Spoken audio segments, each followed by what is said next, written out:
Hey guys, welcome to this bonus video, but here is something that I got off my chest. I was just done with my first video and I'm like, I need to get something out there. It's SUP industry related.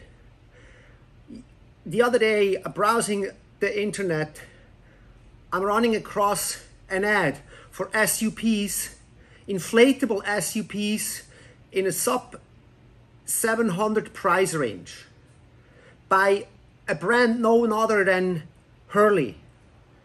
And it just struck me. It's like it struck me with thoughts and trying to make sense of it. I've been in this for 10 years, and 10 years ago, I was a strong believer that at some point the surf core brands like the Hurleys, the Volcoms, the Quicksilvers, the Rufkas, and whatever who else is out there, that they will somehow be involved with SUP. But SUP was so stigmatized by the surfers, but God forbid, you know, the kooks or or what they call them, the janitors on the big boards, the reef sweepers with their big boards, and no surfer would touch SUP with a pole.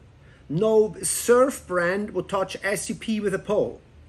We're now 10 years later, and I don't think a whole lot has changed. SUP surfing is barely alive, and we have here a surf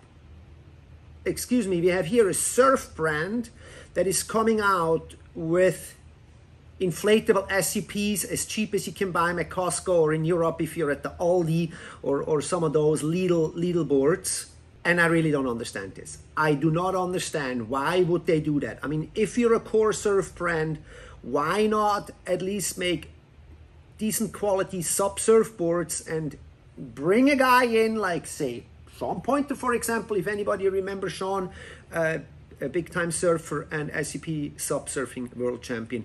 Bring a guy in like this and actually do something decent with it, or hire Sane, something like that, and make it actually something decent. But why would a company that is so knee-deep into surfing come out with cheap inflatable SUP boards? I do not understand it, and maybe you guys can tell me what that's all about, and maybe my do not understand is just rhetorical. Maybe it's just about mainstream profits and making a quick buck by slapping your brand on a product that probably production cost is less than $200 and mark it up 4 or 5 times. Maybe that's what it is, but I don't know.